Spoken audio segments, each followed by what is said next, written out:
বল্টু, আমরা ফকির বংশ। আমাদের নামের শেষে টাইটেল হলো ফকির, তাই বলে কিন্তু আমরা ফকির না।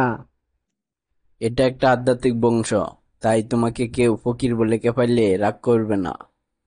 জি বাবা, আমি তাহলে মামার বাড়িতে বেড়াতে গেলাম। ঠিক আছে। কিরে ফকিরের পোলা, কেমন আছস? কি হলো মামা?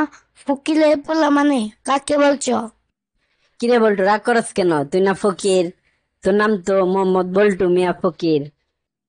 আমার নামের শেষে ফকির আছে, এই জন্য কি তুমি আমাকে ছাপাবে?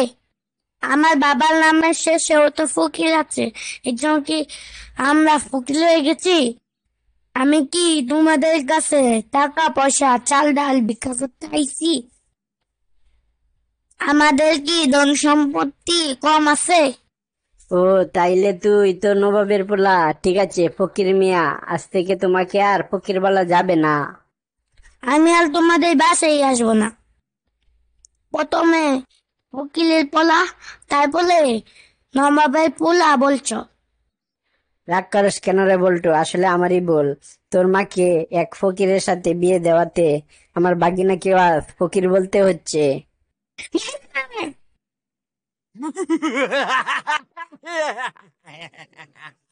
এই বল্টু ফকির, তোমার বাবা মানে আমার বন্ধু ফকির মিয়া কই আছেন?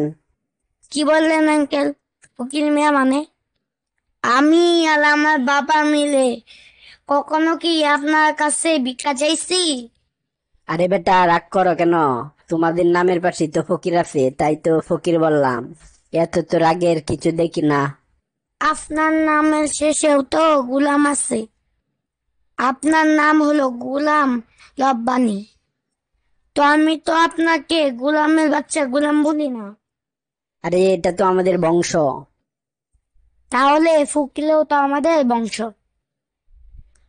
আপনি যে আমাকে ফকির বলেন, আমি তো বলি না আপনাকে এই গুলাম, কোথায় যান? বাবা মাফ করো।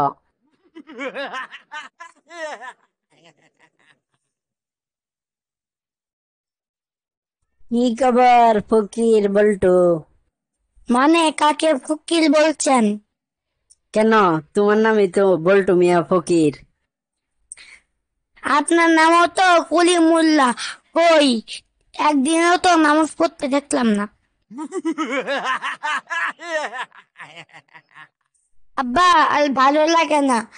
আমাদের নামের পাশ থেকে কি ফকির শব্দটা বাদ দেওয়া যায় না? বল্টু, ফকিরই আমাদের ঐতিহ্য, এটা বাদ দেওয়া সম্ভব না। তাহলে কি আর গলা? আজ থেকে সত্যি সত্যি আমার ভিক্ষা করা শিখতে হবে।